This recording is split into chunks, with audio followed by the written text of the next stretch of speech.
Hello, hello, hello. Welcome back, all my beautiful friends from all across the vast reaches of the internet. I hope each and every single one of you is doing absolutely fantastic on this fine Tuesday morning, or whenever you happen to be listening to this podcast episode, whether that be morning, evening, or into the night.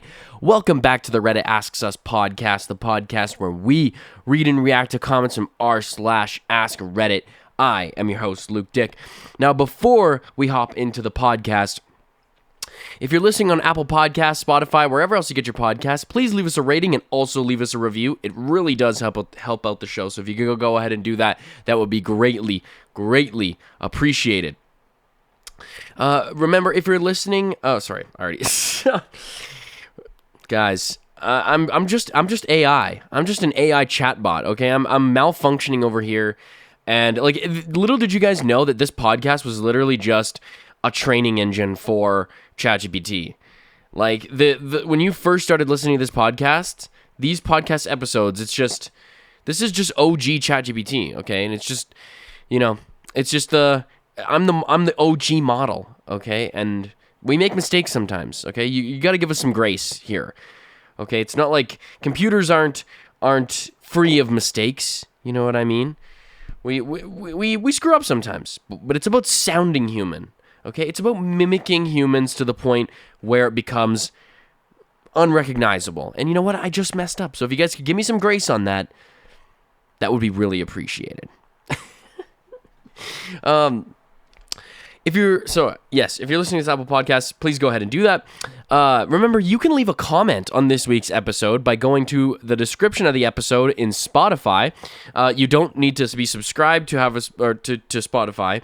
All you need to do is just create an account, go to Spotify, click the episode, scroll down in the description. You should see a comment section, and below that, you should also see where you can respond to our Would You Rather, because we also do a Would You Rather every single week.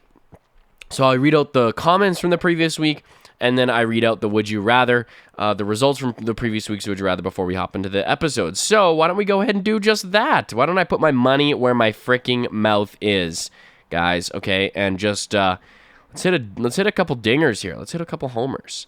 So last week's episode was, what's common knowledge that you had no idea about? And remember, you don't need to leave a comment related to the actual episode's topic title. You can just leave a comment, but sometimes people answer the question, sometimes people don't. Just like to put it out there. DMs, what's going on? DM says, "Hi Luke, before I give my answers for this week's question, I will say that my meeting with my dad's student went great." That's great. That's awesome. For this week's question, DM's been working on for those who don't know the lore here, from previous episodes back, DM has been working on I believe it's a comic, not a comic, but like is it a comic or graphic novel or a cartoon or something like that you're hoping to bring about into actualization. So that is very exciting. For this week's question, not something I had no idea about, but someone I was recently at camp with, maybe 12. The age range was big. I'm an older teen. And she looked up at the sky and asked unironically why the moon was out. No, this was not a new moon. It was like 9 o'clock. She apparently thought the moon is only out at night. It's been around for a while. You go 12 years of your life and you've never seen that before? Where does this person live? Like, this is just concrete jungle syndrome? Like, that to me, that shocks me. Like, you never seen the moon out during the day? Like, what? That happens like all the time. Like, let's look it up. Why is the moon out during the day? It reflects sunlight strongly enough to shine through blue daytime sky. It spends roughly half, yeah, I guess it is super freaking bright. It spends roughly half its time in the daytime sky. What? And because it's very close to Earth, its reflected light is bright enough to remain visible. It roughly spends half its time in the daytime sky? Like, visible, though? Half of the time it's visible in the sky in the daytime? That, to me, is, like, crazy. That shocks me. And if that's common knowledge, maybe I'm the dumbass there. But that one kind of shocks me that half the time we see it, it's during the day. Like, what? Something about that doesn't feel like intuitive to me. Come on, Moon. Like we're supposed to have night and day here, and you're starting to fuck with the natural process of things, okay? My process of things, my processing of things. You're starting to throw a monkey wrench into the whole idea here, okay? Can we just get some simplicity? All right, we need day and night. We need good and bad. It's just, we need to simplify things, okay? There's no middle class anymore. We're cutting out the middle class. You're either 1% or houseless. I think that's what we need to do. No middle ground. We need to cut out the middle ground because everyone's getting confused, right? There's a middle class. There's an upper middle class. There's a lower middle class. Let's just cut them all out, okay? Let's just cut it all, cut all of the fat out, and it's just now everyone's poor, and the billionaires, they worked their way to the top. They deserve to be there. They what they're doing is actually really noble if you think about it. They're essentially just ruling over us because they have a lot of money, and you know what? I think that's a good thing. Don't ask me why. It's just. That's just my PR answer. Next one comes from Phil Savannah. Sharks have been around longer than trees. Yeah, I've heard of that one. Cleopatra lived closer to the moon landing than to the building of the Great Pyramids. Yeah, that one's always a fun one. Humans and bananas share over half their DNA. I didn't know that one. That one is a little unsettling. Most of Earth's fresh water is locked away in its ice. Interesting. Russia is in 11 time zones. It spans like 3/4 of the planet, doesn't it? Like literally the only part that it doesn't span is literally the space between Alaska and the Atlantic Ocean. Like I'm pretty sure, or maybe it's just half the globe. Pacific Ocean is bigger than all the land on Earth. Scary. Africa is actually bigger than the US, China, India, and most of Europe combined. Yeah, it's kind of funny when you see the how something is like the actual proportions of a real map, and you see how small Africa looks all the time, and then you see the real proportion map, and it's gigantic. It's like, yeah, I could believe that all the humans came out of there. It's ginormous. Antarctica is the largest desert on Earth, not the Sahara Desert. Actually, I went to a trivia night, and that was one of the questions, and somebody did get that right. Alphabet actually comes from... Did it just cut off? Oh, the Greek words alpha and beta. Just the first two letters. You can't swallow and breathe at the same time. You betcha. Goosebumps are an old thing from evolution that is no longer needed. We used to do it to appear larger when scared/nervous. It helped to retain warmth from your fur fluffing up. Well, I can see why it doesn't do anything because the office that I work in is freezing cold and my hair's always standing on its end and it never makes any difference. I'm still just as cold. It's like, thanks a lot. I feel like I always have goosebumps, genuinely. But I also have, like, no hair on my arms. Like, it's all, like, see-through and, like, really small. Like, and it's very fine. It's like peach fuzz, like, in a way. So I can, I can cool down pretty easily because I literally just have no body hair. Let's see. It takes... Wow. That seems crazy to me. Yeah, right. A pineapple takes close to 2 years to grow. That one is shocking. Look up the word for being afraid of long words. Yeah, it's... right. It's like a super long word. Would you rather... Oh, yeah. This week's would you rather... The previous week's would you rather was... would you rather be stranded in the Amazon with a gun, map, and water, or on the ocean with a boat, desalination device, and a flare gun? And the massive swing was ocean. Everybody picked ocean, which I thought was crazy because it's like Phil said, the Pacific Ocean is gigantic. Like if you're like, that sounds like the worst place to be is on the water. Like, who am I, Odysseus? Like just stuck for 10 years on the ocean? Like that just doesn't sound appealing to me at all. I'll take my chances in the Amazon with a gun. That's what I'll take it out, or that's what I'll take my option on. The ocean, the desalination makes the difference as long as your boat is big enough to survive the sea. Plus, guns run out of bullets soon. Yeah, that is true. And last one comes from Nick. Hey, Luke, it's been a while. Please release us from the dungeon. We're starting to resort to using our wild, unkept hair to make dolls for our own amusement. Great episode. This week's poll was kind of easy, though. No one sane is choosing the Amazon. I feel like I was. Like, is it that dangerous? Like a map. You have a map. Like, let me. Okay, how dangerous? Let's look this up. How dangerous is the Amazon rainforest? Dangerous primarily due to its environmental extreme, disease-carrying insects, and unpredictable... Yeah, I forgot about the insects. Yeah, that one's a tough one. Ooh, mosquitoes are a major health risk capable of transmitting diseases like malaria, dengue, and yellow fever. Right. Yeah, the bullet ant. I forgot about the creepy crawlies.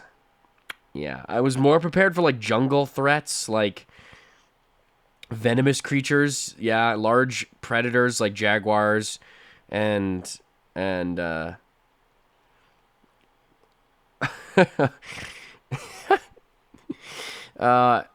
snakes and stuff. I was thinking about that, but it's like, oh, if you're now Google AI is helping me plan a trip. Where do you plan to visit? How deep are you planning to go? It's not up to me. It's up to the would you rather. This is so funny. I'm really not one for this kind of humor, but when I first read this, it said venomous creatures, like the dangerous venomous creatures, and it says the golden poison dart frog. But I read that as the golden poison fart dog. I was like, wait, what? On first passing, that I had a little bit of dyslexia kick in there. That was unexpected. I didn't know that that was such a concern whilst traveling through the Amazon rainforest. But the more you know, I suppose. Okay, why don't we go off to this week's Would You Rather? So this week's Would You Rather it's kind of similar to the one of 2 weeks ago, I think. Would you rather live in a mega city where you have a tiny shoebox apartment and everything is crazy expensive, or live in a slightly isolated, cozy cabin, but the nearest stores that have affordable prices are 7 hours away? Okay? Now, I can somewhat kind of relate to this because having grown up in a prairie province that's very sparsely populated, the closest big city, like a city that I would consider big, whereas if you're from the U.S., you probably wouldn't necessarily consider Calgary to be a big city. But that is about 6.5 hours away. I'm a huge skier. If I wanted to do any skiing, again, 6.5 hours away minimum. So I'm kind of used to traveling a lot, like driving long distances to get to cool places and do cool things. But I will say it is soul draining. Like, I've had to drive back to Saskatchewan, which is the province where I'm from in Canada. Oh my God. Like, since the new year, I've had to drive back, oh my gosh, probably like 6 to 8 times maybe. And it just, especially when you have to drive back and it's a close timing to another time. I had to drive back like 2 weeks apart. Like, I went 1 week, then I skipped 1 week, and then had to go back the next week. And it was like, oh my gosh, it was painful. It's painful. And the drive is it's not scenic. It's not a scenic drive that we're talking about. And there's only, like, you're going to only one of 2 places, so there's only one of 2 highways you're going to take. Like, it's not like there's back roads you can take and other ways you can drive. You end up driving the same highway over and over and over again, to the point where it's like this Labor Day, I'm going back and I'm like, Mom, we gotta get a flight going. It's an hour flight. It's like an hour 15, but it's like 7 hours to drive. It is just brutal. I'm like, we gotta figure this out. This This is impossible. And with the price of gas right now too, it basically almost ends up being like the same price to fly than it is to pay for gas. So, it worked out in the end. Not a huge fan of the whole airport experience, constantly going to the airport, but listen, man, there are some bullets you just got to bite. All right, why don't we hop into this week's episode? So, as you can see from the episode's title, I don't expect everybody to be able to have an answer for this because it's kind of crazy. Oh, wait. Yeah, no, I just said the Would You Rather. So, yeah, the Would You Rather is what I just said. Yeah, I don't expect everybody to have an answer to this question. But, we're going to read off some interesting things here today. What is the cringiest midlife crisis that you've witnessed? Now, the midlife crisis is a peculiar phenomenon, okay? Midlife crisis generally tends to happen when people's lives get so routine or they are, for some reason, just unsatisfied with the life that they've chosen, that they just start doing really weird shit in the middle of their life. Like, they start collecting piss, there's some... They think that they found the cure for cancer, or they just get super deep into conspiracy theories, or maybe they just start, obsessively collecting, like, children's toys or something like that. Or they just they begin to have a very odd fixation, like a knife collection. It's like, this is, like, you don't even use these. Like, you don't go hunting, you're not, like, there's no reason to have, there's no justified reason to have all these knives other than it's just, this is really scary. Not that I want to take away people's ability to collect things, but it's a red flag. It's a red flag. You don't use them. You know what I mean? You don't use them for anything. They don't serve any kind of practical purpose. So I'm just a little skeptical on that end of what the knives are for. It's like, yeah, you shipped in this butterfly knife. It's not really giving me a whole lot of confidence that you have preserved your mental sanity. This is a new interest. First one comes from SimpHunter62. My uncle who left his stable corporate job spent his savings on crypto. Yeah, or starting a crypto podcast. Oh, and that's literally what he did. And started a mindset finance podcast in his garage. He has 12 listeners, but he talks and dresses like he's Patrick Bateman. I feel like the irony is doing like a finance bro crypto podcast, but you're doing it in your garage. Like, you're not really selling me on the whole lifestyle here. You know what I mean? Like, well, this just in, if you invest your next 12 months worth of paychecks into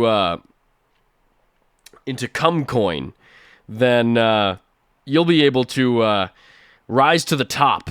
Okay, we're talking 1% of the 1%.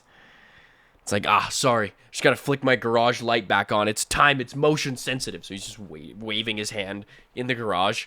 His motion sensitive light has to come on.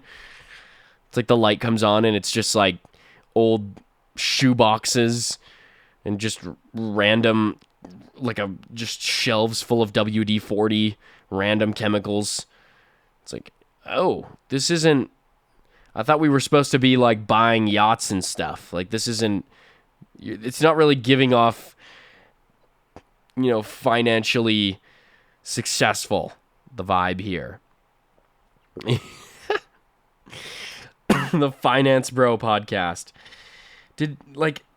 Fine. Invest in crypto. Invest in whatever, man. If you want to put your money into some stupid shit like that, be my guest. Whatever. And it's like the most volatile market you could possibly think of. It's there for the taking, okay? It is the most unstable thing you could probably put your money in. Fine. But do we need to have a podcast about it? Like, are there not enough of these podcasts already? Like, you you saw that the genre was lacking content. Like, you have to be the most delusional person in the world to think that the content was, or that the space was lacking enough creators. Like, I think I've stumbled upon a untapped reserve here.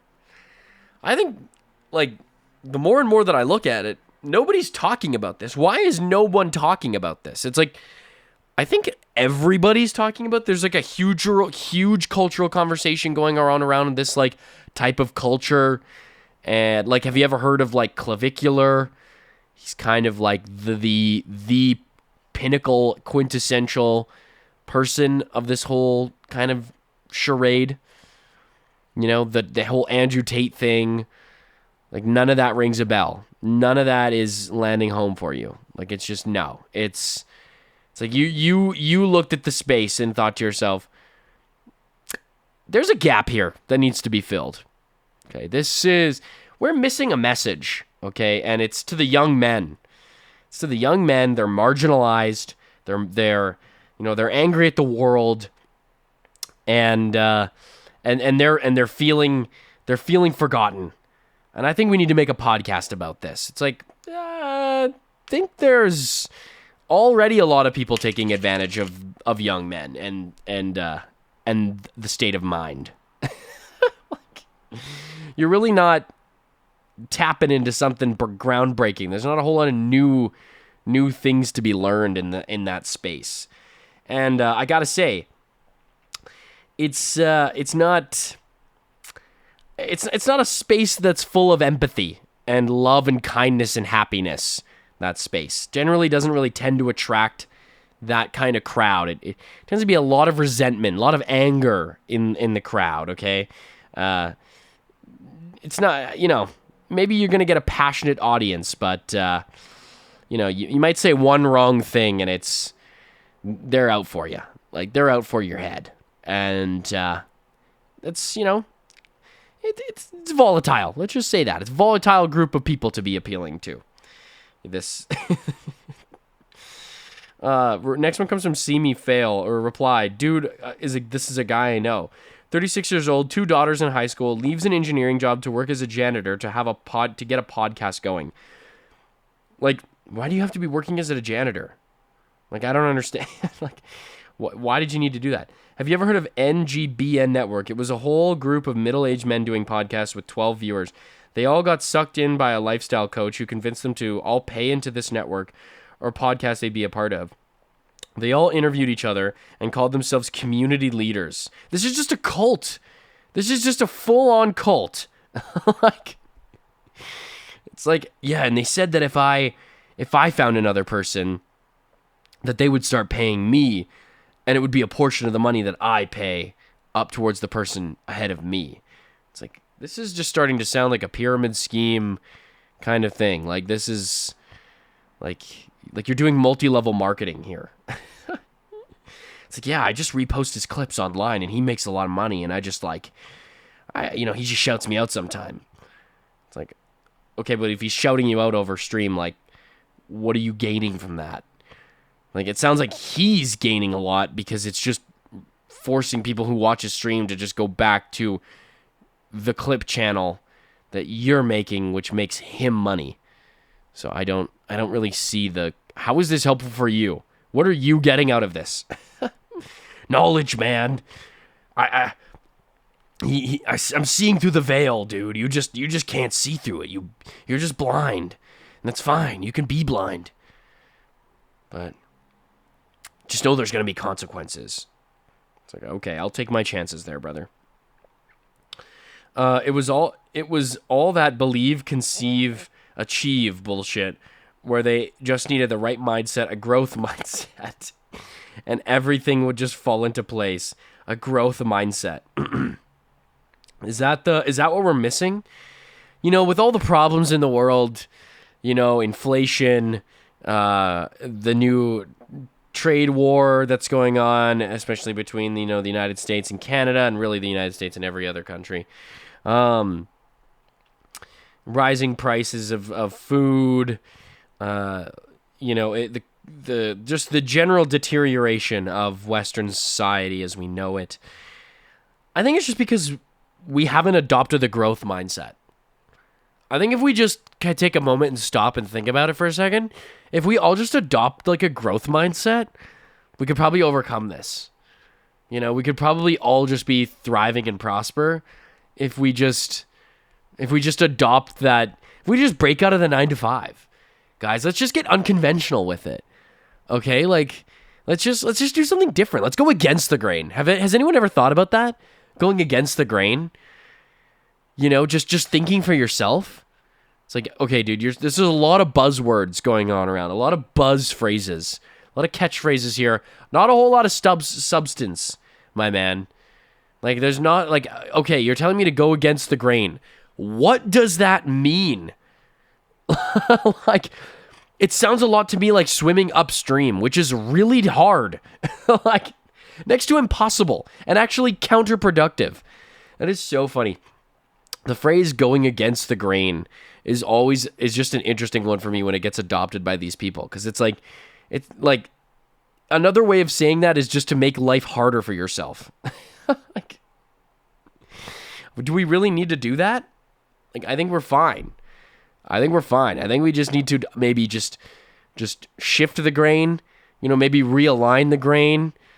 Why do we need to go against it? Why do I need to be swimming upstream? It just seems extremely pointless and very difficult. Like, no, man, trust me, bro. Like, it's just like skydiving, but trusting the fact that you're just going to grow wings and fly. It's like, I'm pretty sure gravity works one way. Like, it's a one-way street. Like driving against a one-way street, that's what you're telling me to do right now. You're telling me to drive up the wrong way on a one-way. That's going to end well for me? Okay. Yeah, whatever you say, dude. Next one comes from Bright Basis 3509.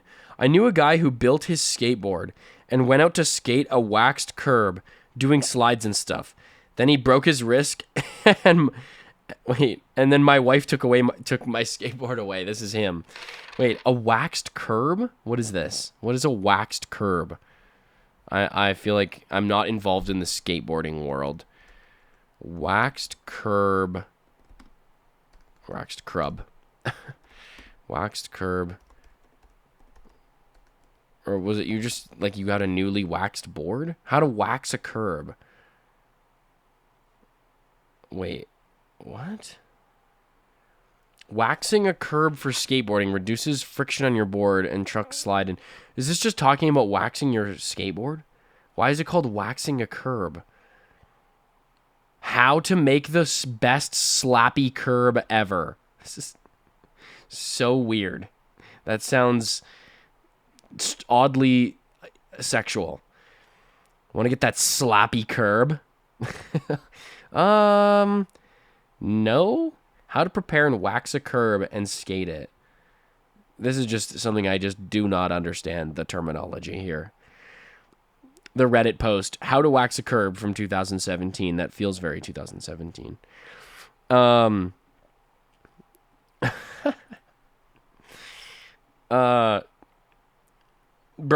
just got into skateboarding though. I mean, there are worse things you could get into, right?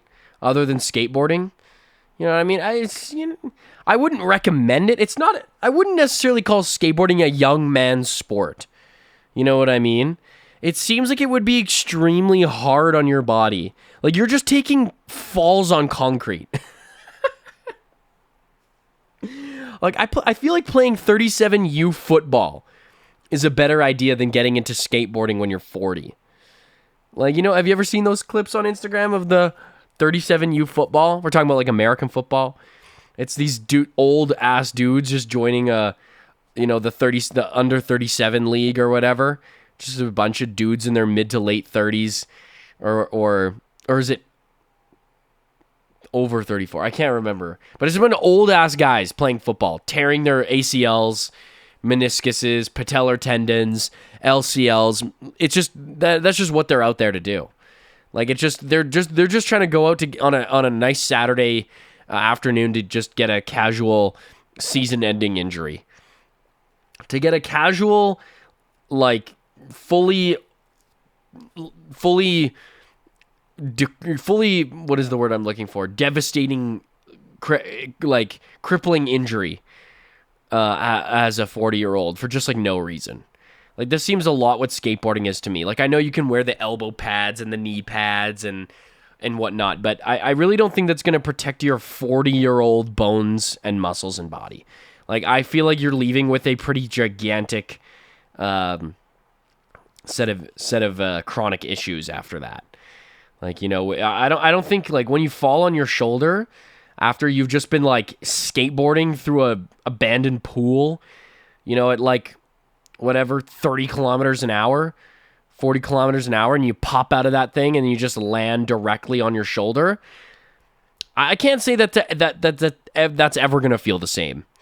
You know, I don't think that injury is going to, I don't think you're going to come back stronger from that one. I think the rotator cuff it's pretty cooked.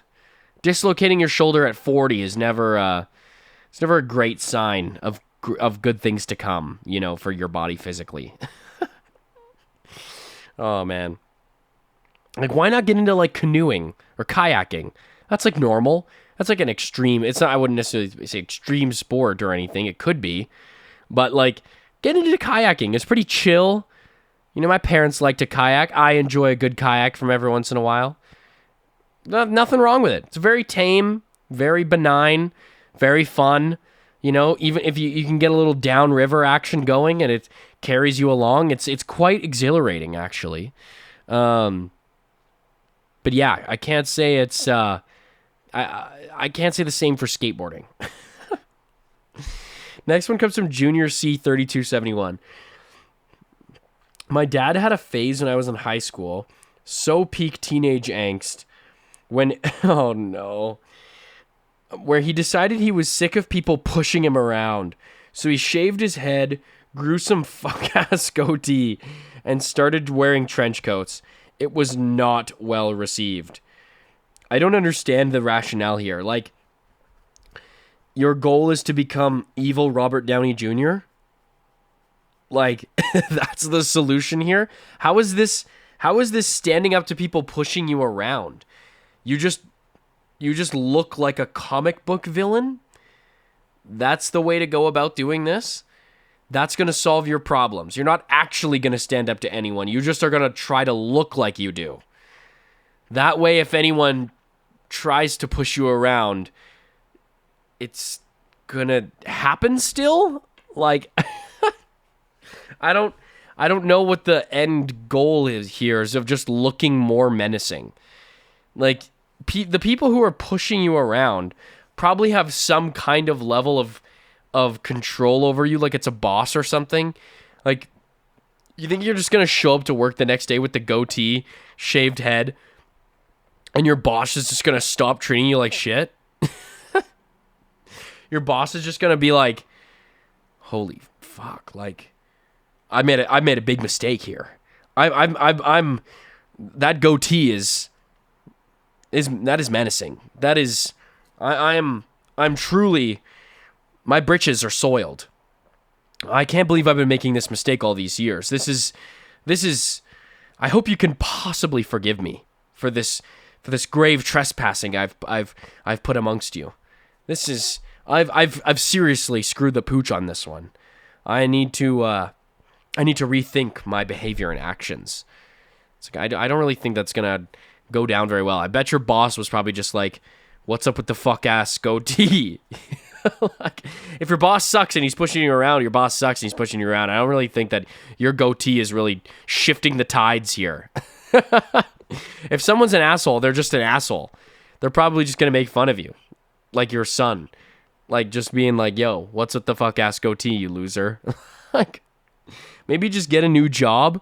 Maybe just try to find a place of employment that makes you feel respected, instead of just trying to change your look, just showing up to work one day on a motorcycle, just being like, yeah, I could turn into Ghost Rider at any time.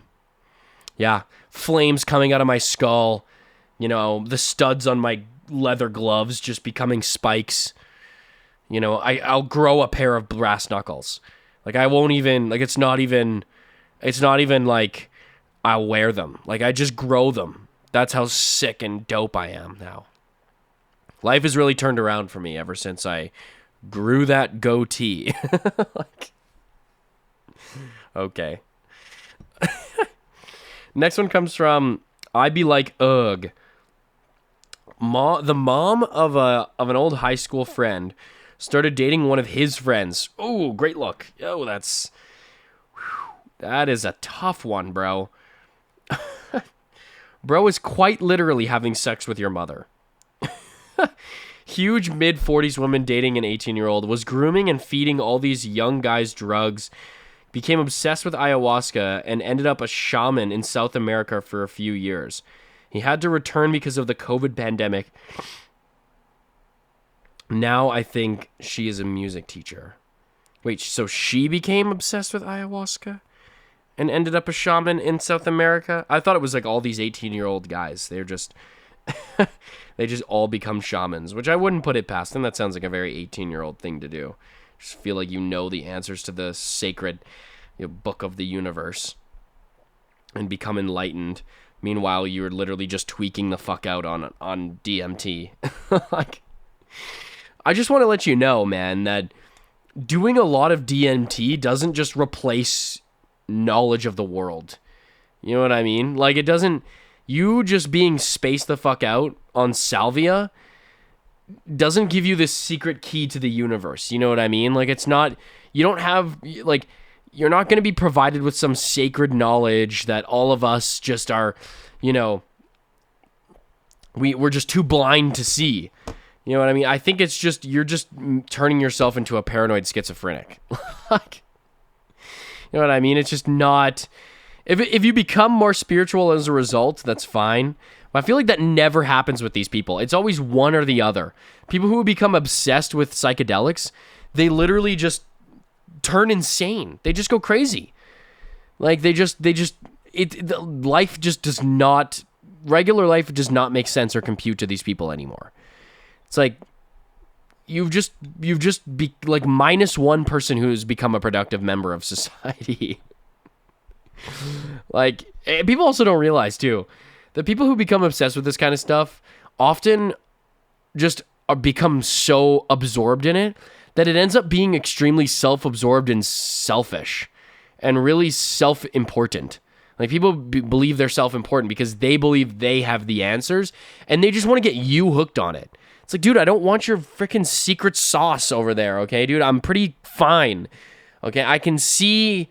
I'm not blind to how the world works, okay? I can see things pretty freaking clearly, all right? Like, I'm alive. Like, I kind of know how things are happening, and like, I don't need your shaman expertise, okay? I'm just trying to get by, just trying to live, all right? I'm just trying to enjoy my life. I don't need your warm soup that's gonna, make me shit my brains out for the next 8 hours for me to realize that there's a spiritual element to the universe. You know what I mean? Like, I think I'm fine. I can do that just on my own. Next one comes from Miserable Scott. Guy I used to work with enrolled part-time in a part-time master's degree course where he mainly did night classes. So far, so good. He then joined the university's skydiving club. He'd never skydived in his life. Mainly so he could go out drinking with the younger students and try to get with the 18-year-old girls. Wow, now we see the true motive. He then dropped out of his master's course, stayed in the skydiving club, and was out almost every night with students. He was in his 40s, married with 2 kids. Another upstanding citizen here. Another just pillar of the community we've got in our grasps. This is just... The skydiving club, bro? Really? Like, you needed to join a club? You couldn't have just gone by yourself. Like, you were already on the right track. Bro was on the right track and just decided to completely switch up. He was like, this master's degree, I'm really trying to better myself. I'm really trying to just expand my horizons. But something about those 18-year-old girls is really just... really piquing my interest around this. You know, it's really starting to shift my perspective. How? In what way? Okay, you are old enough to be these girls' father. Okay? Like this, like, what are you learning? What could you possibly be learning from 18-year-old girls that is impossible to learn from a master's degree? You know, I don't want to act like the ayahuasca shaman here, or the all-seeing eye. But my inclination is that you can learn a lot more from a master's degree course than you can from hanging out with people who were born like less than 20 years ago. Like, just going out on a limb there, you know, just that's kind of it's the inclination that I'm having here. Okay, there's a lot more to learn in a master's degree course than you're ever going to learn from teenagers. From teenagers, essentially. Yeah, teenagers. That's really proud of you, bro. The skydiving club, too. Like, that is just... Like, this guy just sounds like the type of dude to get into caving. Again, like, just... We talked about this last podcast. Prerequisites for caving. Pillar of the community. Family of 4. Loving family of 4. And dies in a caving accident. Can you really call it an accident? Like, you set yourself up for it, bro. Like, this is... You're going into crawl spaces that are tiny and not designed for human beings to go through. I really don't know what else to tell you, man. This one's on you. Like, it's just as simple as that. It's just on you, dude. Oh, man. This one is... Next one comes from Soap0099. I don't really know if I consider it cringe anymore, but my dad turned into a furry. Yeah, I'm telling you right now, if my dad turned into a furry, I might change my last name. Okay? I could very well disappear from my father's life. Not that there's something inherently wrong with being a furry, but there is something inherently wrong about my dad becoming a furry. Okay? It is just so far off base that it is cringe. Okay? There are some people where it's not cringe, where you look at them and they're like, you know what? Yeah, like, I could see this for you, and I'm happy for you, and that this, adds to your enjoyment of your life. You know, you clearly take a lot away from this. But there becomes a point where, it reaches a certain demographic, certain type of person where there's some more, if that is happening, I feel like there's some deep-seated issues going on here. There's no way you're a middle-aged man and you just get into dressing up like a fictional character in a suit, in a furry suit. That doesn't just happen, okay? It's not like playing pickup basketball. You know what I mean? Like, it's not like you're just headed out with the boys, on a Wednesday night to go play slow pitch softball. Maybe hit the bar for a couple of brewskis after. It's not. I don't think those are quite equivalent. I wouldn't say that those are on the same page. You don't just go for a casual, furry meetup on a Wednesday night and just, hit the town. That's not. I wouldn't necessarily say that's stable behavior coming from a new habit as a 40-year-old. I can't really say that that's, gonna be, it's not really giving mentally stable. You're not really convincing me that this is just something new you picked up. Yeah, honey, I decided that it's time that I find my own interests. So I'm putting on a tail. Okay, therapy. Maybe you should consider therapy as an interest. Up on that list. Pretty high. All right, folks, let's cap it off there for another week's episode of the Reddit Asks Us podcast. The podcast where we read and react to comments from r/AskReddit. Thank you all so much for tuning into another episode. Remember to leave us a rating, leave us a review, leave us a comment, and answer the would you rather. I love each and every single one of you. Peace out. Love you. Goodbye.